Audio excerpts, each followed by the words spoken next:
வணக்கம் நண்பர்களே, முக்கியமான சில டாபிக்ஸை இந்த பதிவில் பார்க்க போகிறோம். முதல் டாபிக் என்ன பார்க்க போகிறோன்னா, திருத்தணி ரயில்வே ஸ்டேஷன் பக்கத்தில் 4 பேரால் கொடூரமாக வெட்டப்பட்ட சுராஜ் இருக்கார்ல, ஹாஸ்பிட்டல் திருத்தணி அரசு மருத்துவமனையில் சிகிச்சை எடுத்துகிட்டு வராரு. சோசியல் மீடியாவில் சில பேர் அவர் இறந்து போயிட்டாரு அப்படின்னு சொல்லிட்டு பதிவுகள் போட்டுட்டு இருக்காங்க. ஸ்டேபிளாக இருக்காரு, கொஞ்சம் ஆபத்தான நிலைமையில் ஹாஸ்பிட்டலில் ட்ரீட்மெண்ட்டில் இருக்காரு அப்படின்னு தான் சொல்கிறாங்க. அவர் இறந்து போயிட்டாரு அப்படின்னு பரவக்கூடிய செய்தி முழுவதுமாக வதந்தி. ஒன்று. ரெண்டாவது டாபிக் என்ன பார்க்க போகிறோம்? ரெண்டாவது டாபிக்கு, பாஜக திமுக கவர்மெண்ட்டை பார்த்து ஒரு கேள்வி கேட்குறாங்க. அந்த சுராஜ் யார்? அவர் ஒரு புலம்பெயர்ந்த தொழிலாளி. வேலை பார்க்குறதுக்காக, வயிற்று பொழப்புக்காக அவர் நார்த்திலிருந்து இங்கே தமிழ்நாட்டுக்கு வந்திருக்காரு. வந்த இடத்துல அவருக்கு இப்படிப்பட்ட ஒரு கொடூரம் நடந்திருக்கு. கவர்மெண்ட் தரப்பு ஹாஸ்பிட்டலுக்கு போய் அவரை நலம் விசாரிச்சாங்களா? ஏதாவது ஒரு மினிஸ்டர் போயிருக்கணும்ல, போய் அவருடைய ஃபேமிலி மெம்பர்ஸை சந்தித்து ஆறுதல் சொல்லியிருக்கணும்ல. ஏன் இப்போ வரைக்கும் இது மாதிரி எதுவுமே மீடியாக்களில் பார்க்க முடியலை? இப்போ வரைக்கும் போகலைன்னா இனிமேலாவது போங்க, கவர்மெண்ட் தரப்பு போய் சப்போர்ட்டை கொடுங்க அப்படின்னு சொல்லிட்டு பாஜகவினர் இப்போ பதிவுகள் போடுறாங்க. இந்த பதிவு பேசு பொருளாக மாறி இருக்கு. இது 2. மூணாவது டாபிக் என்ன பார்க்க போகிறோம்? மூணாவது டாபிக்கு, மாணிக்கம் தாக்கூர் இருக்கார்ல, காங்கிரஸ் எம்பி, அவர் ஆர்எஸ்எஸும் அல்கொய்தாவும் ஒன்று தான் அப்படின்னு சொல்லிட்டு பேசியிருக்காருங்க. யாருக்கு பதிலடி கொடுத்துருக்காரு தெரியுமா?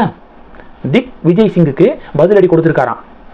ஏன்னா சமீபத்தில் திக் விஜய் சிங் என்ன சொன்னார்னா, எளிய மக்கள், அதாவது தொண்டர்கள் முதல்வராகவோ பிரதமராகவோ ஆகக்கூடிய போக்கு ஆர்எஸ்எஸ் பிஜேபியில் இருக்கு, அதுதான் அவங்களுடைய பெரிய வெற்றி அப்படின்னு சொல்லிட்டு யதார்த்தத்தை காங்கிரஸுடைய மூத்த நிர்வாகி திக் விஜய் சிங் பேசியிருந்தாரு. அதுக்கு காங்கிரஸுடைய எம்பி பதிலடி கொடுத்துருக்காரு, கவுண்டர் கொடுக்குறாராம்.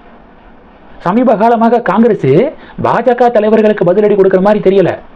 காங்கிரஸை சேர்ந்தவர்களுக்கே இன்னொரு காங்கிரஸ்காரங்க பதிலடி கொடுத்து அவங்களுக்குள்ள சண்டை போட்டுக்கிட்டு விளையாண்டுக்கு இருக்காங்க. சசி தரூர் மோடியை பாராட்டி பேசுறாரு, காங்கிரஸ்காரங்களால அதை ஏற்றுக்க முடியல, சசி தரூருக்கு கண்டனம் தெரிவிக்கிறாங்க. அது முடிஞ்ச கையோட பிரவீன் சக்கரவர்த்தி இருக்கார்ல, காங்கிரஸுடைய டேட்டா அனாலிட்டிக்ஸுடைய சேர்மனாக இருக்கிறாரு. அவர் உத்தரப்பிரதேசத்தை விட தமிழ்நாட்டுடைய கடன் சுமை அதிகமாக இருக்குது.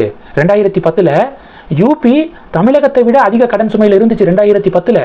ஆனால் இன்னைக்கு யூபியை விட தமிழ்நாடு அதிக டெப்டாக இருக்குது, கடனாக இருக்குது அப்படின்னு சொல்லிட்டு ஒரு மேப்பெல்லாம் வெளியிட்டிருந்தார், கிராஃபெல்லாம் வெளியிட்டிருந்தார்.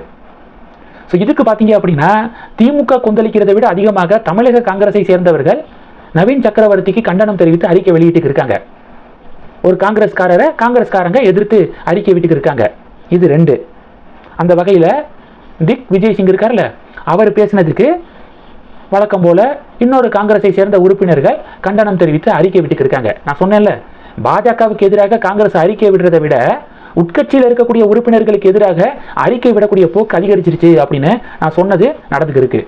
மூணாவது டாபிக், அண்ணாமலை அதிரடி அப்படிங்கிறது மூணாவது டாபிக்.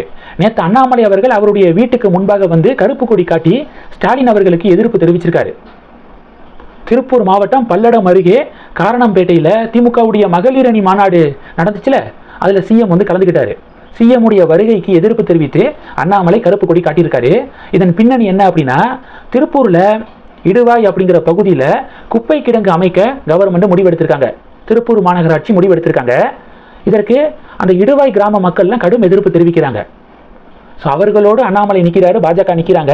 சமீபத்தில் தான் இதற்கு எதிராக, அந்த குப்பை கிடங்கு அமைக்கும் முடிவுக்கு எதிராக அண்ணாமலை தலைமையில் போராட்டம்லாம் நடந்துச்சு. அதனுடைய இன்னொரு பகுதியாக கருப்பு கொடி காட்டக்கூடிய ப்ரொட்டஸ்ட்டும் நடந்திருக்கு. இடுவாய் பகுதியில் இருக்கக்கூடிய கிராம மக்களும் அவங்களுடைய வீட்டுக்கு முன்பாக கருப்பு கொடி காமிச்சிருக்காங்க. ஸோ இது ஒரு பெரிய பரபரப்பை ஏற்படுத்தியிருக்கு. இது எல்லாத்தையும் தாண்டி இன்னொரு பெரிய பரபரப்பு என்ன தெரியுமா? அண்ணாமலை வெளியிட்ட டேட்டா, அதாவது 10 லட்சத்துக்கும் அதிகமான மக்கள் தொகை கொண்ட நகரங்கள் பட்டியலில் சென்னை பார்த்தீங்கன்னா 38வது ரேங்கிங். தூய்மையான நகரங்கள் அப்படிங்கிற பட்டியலில் மொத்தமே 40 நகரங்கள் தான் கலந்துக்குச்சு. அதில் சென்னைக்கு 38வது பிளேஸு, கோயம்புத்தூருக்கு 28வது பிளேஸு, மதுரைக்கு லாஸ்ட் பிளேஸு 40வது பிளேஸு மதுரை. 3 லட்சத்திலிருந்து 10 லட்சம் வரைக்கும் பாப்புலேஷன் கொண்ட நகரங்கள் பட்டியலில், தூய்மையான நகரங்கள் பட்டியலில் மொத்தம் 95 நகரங்கள். இந்த 95ல் திருப்பூர் பார்த்தீங்கன்னா 77வது இடம், ஈரோடு 94வது இடம். தூய்மையான நகரங்கள் காம்படிஷனில் எவ்வளவு பின்தங்கி இருக்குது பாருங்க தமிழக நகரங்கள். இதுதான் திமுக ஆட்சியுடைய சாதனையா அப்படின்னு அண்ணாமலை கேள்வி கேட்டிருக்காரு. இது ஒரு பெரிய பரபரப்பை ஏற்படுத்தியிருக்கு. இந்த டாபிக்ஸ் எல்லாத்தையும் பற்றி உங்களுடைய பார்வைகளை மறக்காம கமெண்ட் பண்ணுங்க. தொடர்ந்து கணக்கில் இருங்க. அடுத்தடுத்து நிறைய பதிவுகளை பார்க்க போறோம். நன்றி. ஜெய் ஹிந்த்.